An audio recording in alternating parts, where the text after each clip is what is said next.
For today, I was supposed to teach, well, I had hoped, not supposed to, I had hoped to teach verses 1 through 14.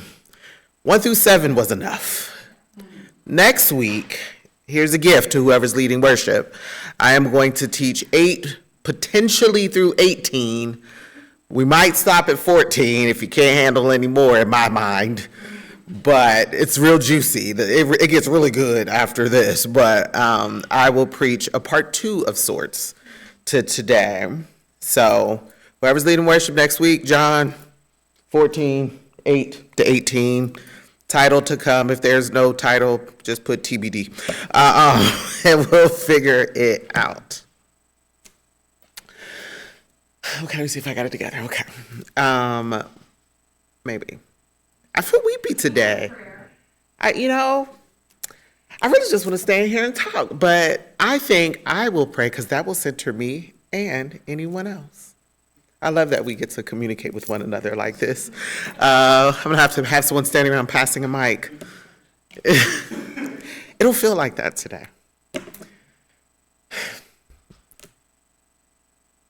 Emily called God an engineer today in that poem. And that was special. So God, not only the author and finisher of this thing called faith, but engineer and astronaut. God of the cosmos and this one particular place where our feet meet the ground. Root us. May we be deeply rooted in the midst of the winds and storms that come our way. God, I thank you that even in this capacity, that you are with me. And I thank you that even in that, you are big enough to be with us all. Let the words of my mouth and the meditations of my heart be acceptable. Let every ear that hears be open to what the word is saying. And where there are those that rejoice, let us rejoice. But where there are those that weep, let us too join there. In Jesus' name, amen. I do feel better. One thing that I love about being here, one of many things, is the way we honor one another's humanity. I appreciate the break you gave me space to take and the encouragement through the years to be more proactive in it. I'm sure there are emails that are pending my response and calls that need to be made, and I will offer you my commitment to catch up. But alas, I am human. That's been something that has been on my mind the last 2 weeks. As I still think about our Lenten text quite a bit, blessed is the body, and the word chronic, I have wondered and thought about what chronic actually means and what it looks like and how I show up and what I do. I've had to look at what it means to live in a body that may not always live up to the expectations that I have of it and that others have of me. I have to find ways to honor myself and ask the question, what does ease and rest look like in often restless places? What does it mean to labor, but also to have boundaries and have sustainable care in ways that are reparative and restorative? I've been having to try and imagine a new way, and I suspect that is what today's text will offer us. I chose this week to stay in the lectionary. Usually I will follow lectionary between Easter and Pentecost. It is the 5th week of Easter, and we enter the lesson in the midst of Jesus teaching a group of folks that are also very human and are wondering how to live in an ever-changing world that has, in a lot of ways, and not even yet the worst ways, been turned all around. As I was thinking about this, I thought about how I don't feel like we stay at the tomb long enough. I know we celebrate that Christ has risen. That is the walkaway. That is the takeaway often. But then I think about the days and weeks after that tomb is discovered empty. For those who were not there, the news trickling in, the sightings that were made. Jesus was murdered, and 3 days later, he's hanging out, walking down the street. What about those who are now trying to figure out, who is this resurrected Jesus? I am not a psychologist, but I can imagine that state of mind could have been. So I have grace for a lot of the disciples and some of the things that came after it. And here, even in the preamble of that, before it happens, I have grace for them there too. They be making a lot of mistakes and they be saying some stuff that just don't make no good sense. But I get it. I get it. Such were some of us. Such are some of us. Someone said all of us. They were uncertain in the midst of all that Jesus foretold. Let me set the scene. In John 13, the chapter prior, after the foot washing and the kiss, Jesus tells the remaining disciples in verse 33, and I will continue to read out of the Inclusive Bible. I asked Emily to read from this one because the CEB text, the King James text, the NSRV text is very heavy with language. Father language, masculine language that everybody doesn't resonate with anymore. I'm not here to put off and tell you what I think about it. Well, usually I am here for that actually. But I'm not going to go too heavy on that part. But I feel like there's something in moving from gender into the fullness and bigness of God, and the Inclusive Bible does that. I am not telling you that you can no longer be safe in the Father's arms and that God can't be my Father which art in heaven. I'm just saying, draw the circle wide.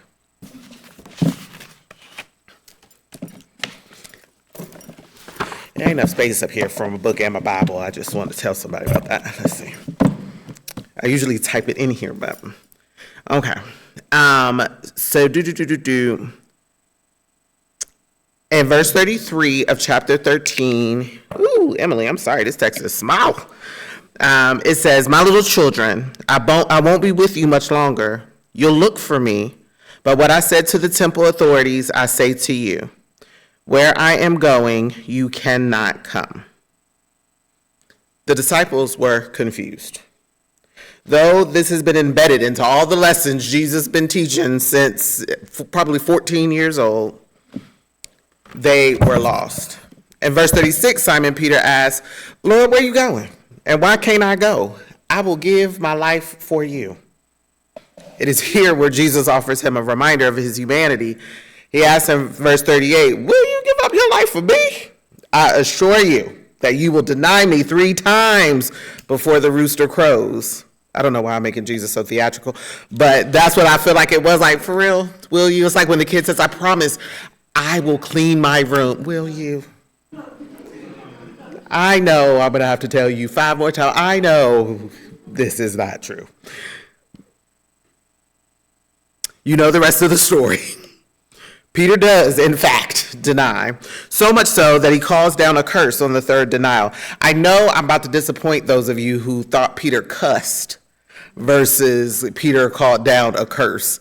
I too often like to think of some cussing Bible folks, but in this case, it was not a cuss word. He more likely says something to the effect, I swear on my life, I don't know that man, or you can take my life if I'm lying about knowing that man. So he called down a literal curse. And I feel like God was gracious because he has smoked people for less. So it worked out okay for Peter in the long run, potentially so. Peter did not say it lightly, though. He was terrified. He was afraid. He was afraid that a proximity to Jesus would put his life on the line, too. I know we all like to say what we would do if we were in that situation, or maybe better yet, what we would not do if it had been us. But the reality is that the body is hardwired to survival. And sometimes courage is hard. Bravery is hard. As we move to chapter 14, Jesus does not linger on Peter and the reality of the limits of his humanity. He moves on and begins what I believe to be an encouragement to living in the midst of tests, trials, and tribulation. He says, "Do not let your hearts be troubled. Trust in God. Trust also in me." I know some people present this as a correction or a chastening of sort, but I don't.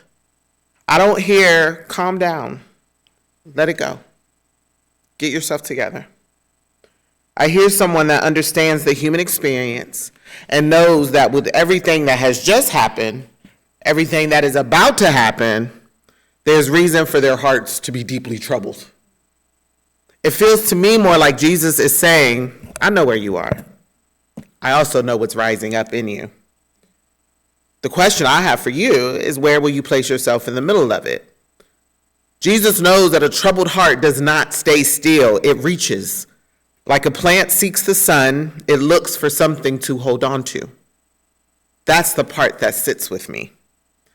There have been moments where my body has required something different than what I wanted to give it. Moments where I've had to stop when I would have rather kept going.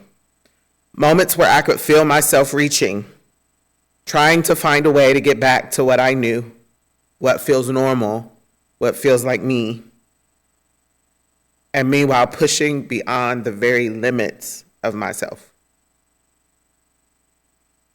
It often looks like overextending your yes instead of offering a no. It can look like overcorrecting and protecting others instead of setting boundaries that allow them to have their own moments of divine support and growth with Christ, because you alone can't do all things. I have something that I've been offering myself this week that I want to offer to any of you who recognize your own self in that. There's no additional crown in heaven for your self-martyrdom. You will not get a double angelic robe in celebration of all the ways you denied your own humanity, ignored the cost to rest, or failed to prioritize your own needs. I know, that's tough to reconcile. And with so many of us, we've been taught about community, service, and faith that you serve until you die. We've been conditioned that when something is broken, our faith calls us to fix it, even if that means by force. But that's not what Jesus is offering here. He does not say, trust me and all the trouble will go away.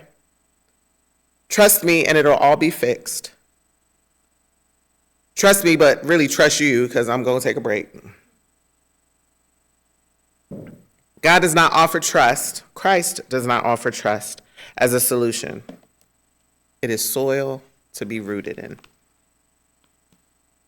The next verse is one that I know very well. It's a formative root for me, if you will. My grandma would quote it often when the matters of this world threatened to overtake us. She would say, in my Father's house, there are many mansions.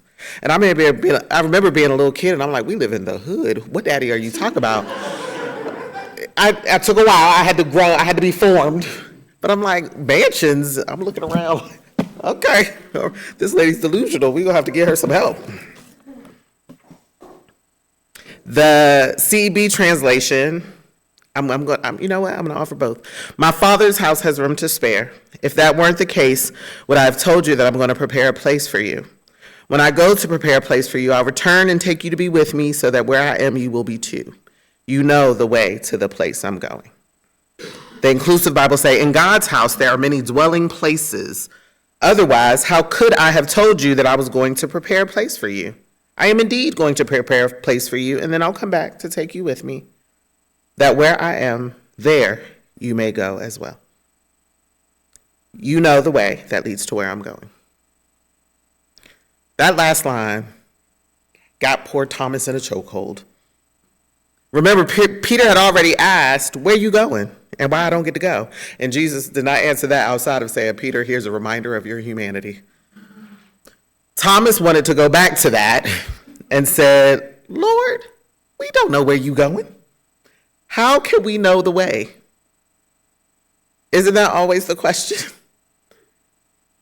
Thomas is not asking a theological question. He's asking a practical one. And this really does make sense about who Thomas is. We should not have been deceived or fooled by, I need to see your hands and the holes in your side. Thomas is coded. Thomas got questions, and it's consistent.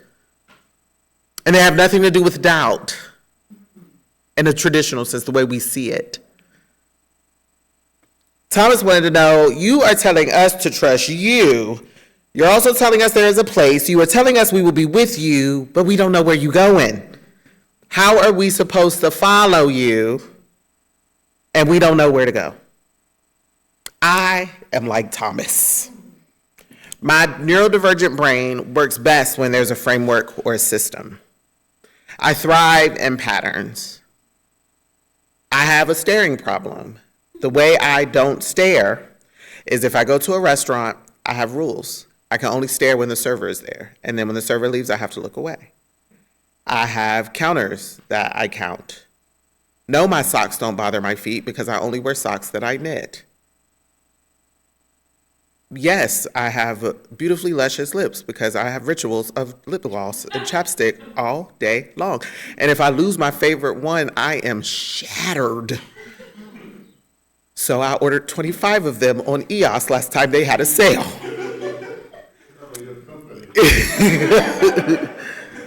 My heart would break as if you lost your closest friend if I lose something as simple as a chapstick.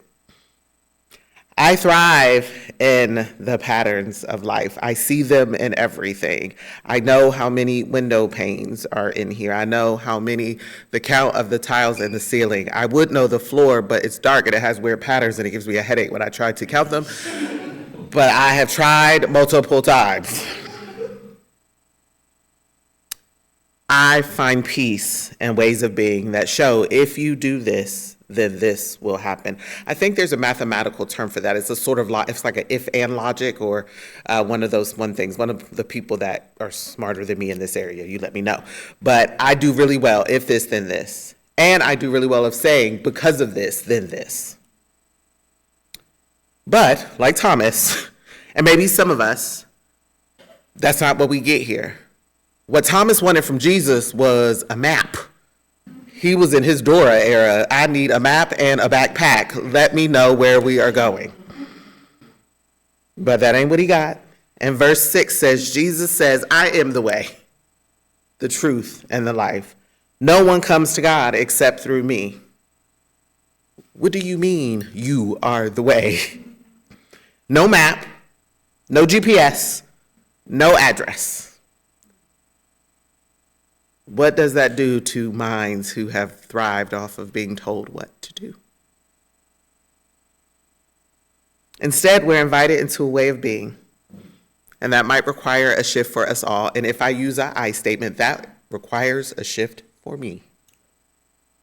Jesus does not give a step-by-step system, and maybe that's good for us. At least that's what I tell myself. Because if the way is not a map or a rigid set of instructions, then it cannot be lost in the same way. You don't have to download a new one every time construction happens. You don't have to redraw one every time someone changes the map.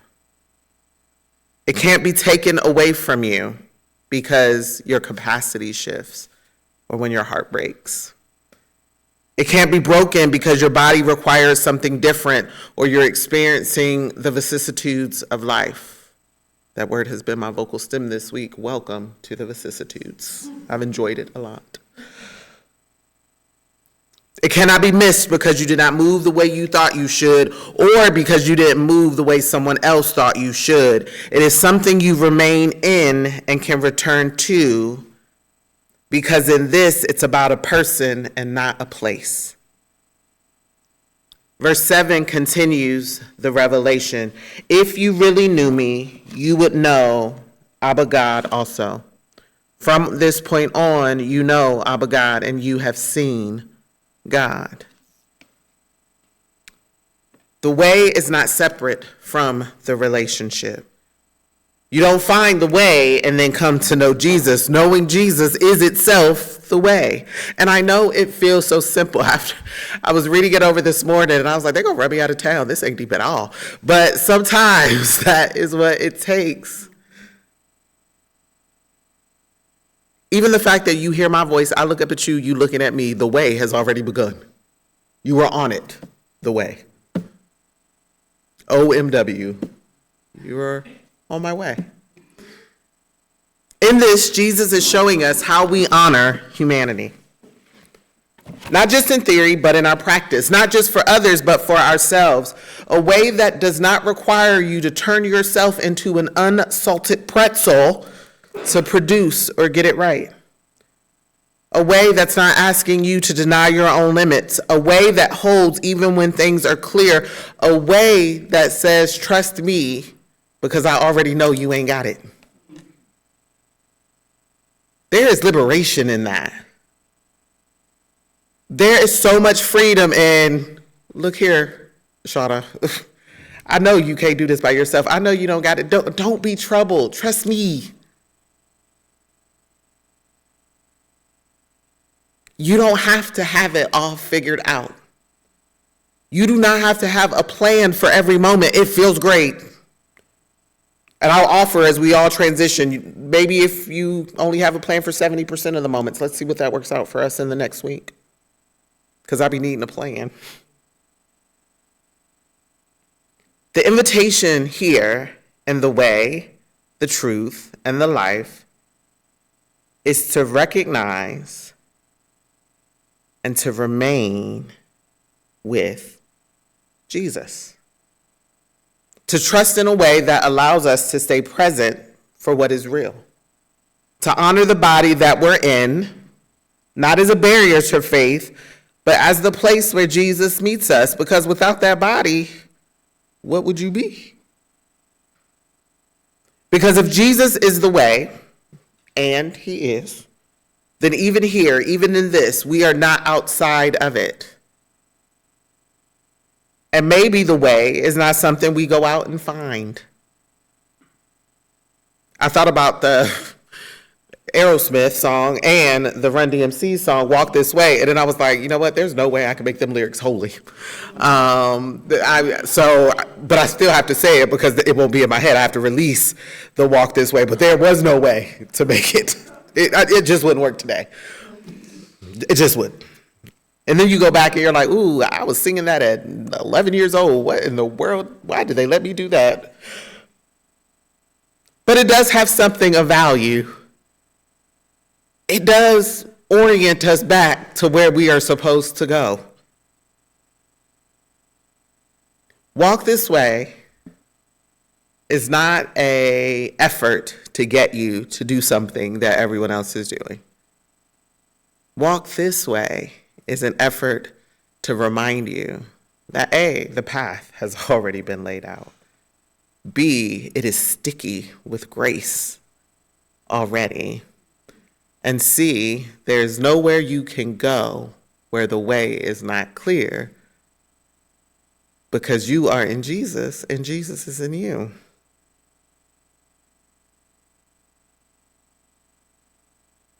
And I think that is why, watch this transition, I think that is why I love the first week of the month so much.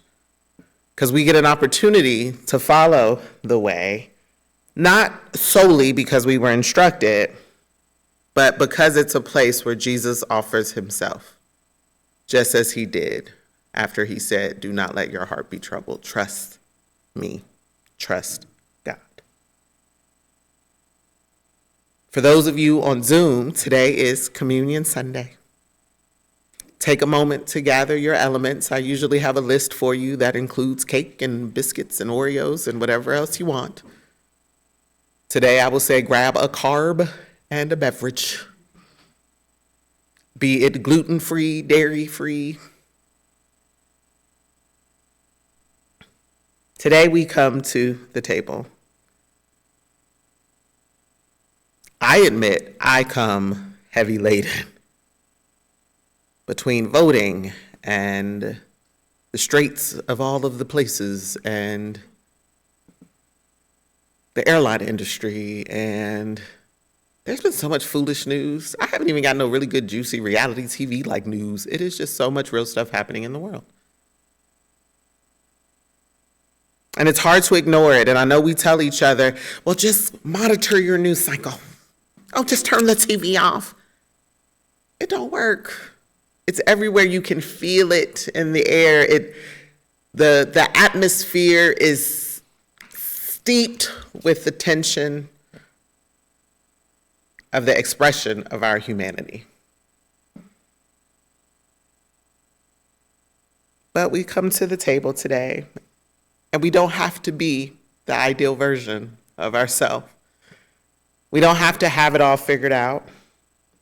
You get to come in the body that you are in. You get to navigate the way in a body that is tired, in a body that is carrying more than what you planned, in a body that has limits, those you admit and those you may not yet care to. Bodies that need rest, bodies that use control in a way, because to let go of control means to have to sit in said body. And a body that's still learning what it means to be held and to be faithful at the same time. And in this way, on the way, this table is not asking for us to be anything than what we are. It's not asking you to leave your humanity at the door. It does not ask you to perform your way into belonging. It's not saying, prove to me you are worthy. It simply says, come. On the night he was betrayed, Jesus took bread, gave thanks, broke it, and said, "This is my body given for you." It wasn't a distant body. It was present, a body that would be broken, given, and shared. I don't think it was a coincidence that Christ asked us to remember him in the breaking of bread. Sharing a meal, no matter what the size, is an important part of being in community. I know communion, depending on the faith tradition you may have come from, is on a spectrum of exclusive practice to what we have here at an open table, but at the heart of it, it's a reminder of what was lost, what was redeemed, who was resurrected, and who shall come again. In the same way, he took the cup and said, "This is my blood poured out for you." What we receive at this table is not about instruction. It is a reminder of what it is to rest and trust in the truth and the way and in the life. It's a reminder that Jesus meets us in our bodies, with our bodies, before and behind, above and below these blessed bodies. And for those of us who have been taught in subtle and not so subtle ways that faith means overcoming it, correcting it, or leaving it behind, this table tells a different story. Here, the body is not a barrier. Its brokenness is the blessing. So I implore you today, as the volunteers come forward, to maybe today not think about what you're leaving behind. Today, pick up your questions, grab your fatigue, line your pockets with your limitations, bring your sadness, your tears, your hunger, your thirst, and know that at this table, God is there. At this table, you are welcome as you are. At this table, we remember. At this table, we taste, we see that God is good, even when things are not. I invite you to come.